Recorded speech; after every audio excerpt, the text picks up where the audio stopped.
Hello friend, good afternoon. এই যে আমি রান্না করে চলে আসলাম। এখানে আমি শস্য নিয়েছি, দেখতে পাচ্ছ। শস্যটাকে একটু কাঁচা লঙ্কা আর নুন দিয়ে পেস্ট করব, তাহলে তিতা ভাবটা থাকবে না।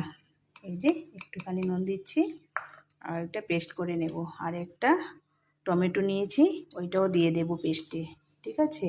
আর এখানে পনির নিয়েছি। আজকে পটলের একটা ইউনিক রেসিপি আমি তোমাদেরকে শেয়ার করব, বানাবো, ঠিক আছে।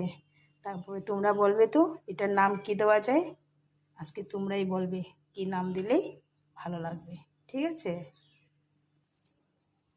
এই যে ফ্রেন্ড, ঘুরিয়ে নিয়েছি। এখানে নুন আর বললাম যে সব। এখন আমি পনির দিয়ে দিচ্ছি, বেশি দেইনি, কয়েকটা দিয়েছি। আর এই যে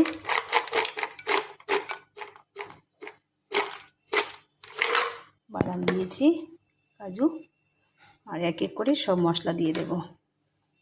আর নুন আর শস্যটা যদি একসঙ্গে করা যায় না, তাহলে তিতো ভাবটা আসে না।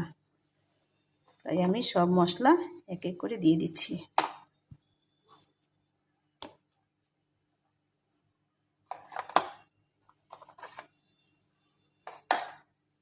শুধু গরম মশলাটা পরে দেব।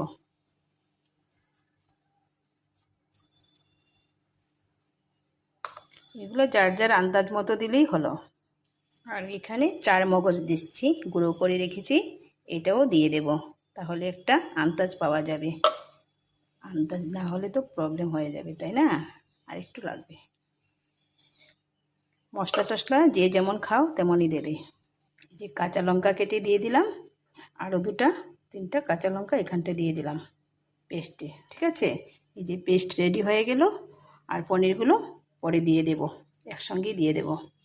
আর এই যে পটলগুলো লম্বা লম্বা করে কেটেছি, এই যে তেল মশলা ঢুকবে, তাহলে লম্বা লম্বা করে কেটেছি। এগুলো একটু ভাজবো।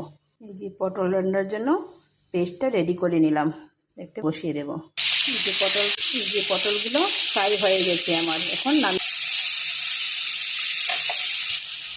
মশলাটা কষিয়ে নিয়েছি। মশলা দেওয়া জলটা ঢেলে দেবো। মশলা দেওয়া জলটা ব্লেন্ডারটা ধুয়ে দিয়ে দিয়েছি। আর একটু দিয়ে দেবো, রয়ে গেছে তো, তাই। এই যে সব দিয়ে দিলাম, পরিষ্কার হয়ে গেল। এখন আমি পটলগুলো ছেড়ে দেব। ওই যে ভেজে রেখেছি পটলগুলো সব ছেড়ে দেব। বুঝতেই পারছো এটা কি হচ্ছে। তোমরা কি নাম দেবে এটার? আজকে তোমরা নাম দেবে। আমি রান্না করেছি, তোমরা নাম দেবে এটা কি রান্না করলাম। তোমরা যে যেমন ভালো লাগে এমন নাম দেবে, তোমাদের যেমন ভালো লাগে, ঠিক আছে। এখন এটা জাল উঠে গেছে। আমি এটাতে একটুখানি দই দেব। এই যে দই দেব, 1 চামচের মতো, বড় চামচে 1 চামচের মতো দই দেব। ঢেকে রেখে দেব। তারপর ঘি গরম মশলা দেব। এই যে বন্ধুরা, দেখে তো আমার তো জাল উঠে গেছে পুরো। এখন আমি গরম মশলাটা দিয়ে দেব। তারপর একটুখানি ঘি ছড়িয়ে দেব, ব্যাস হয়ে যাবে।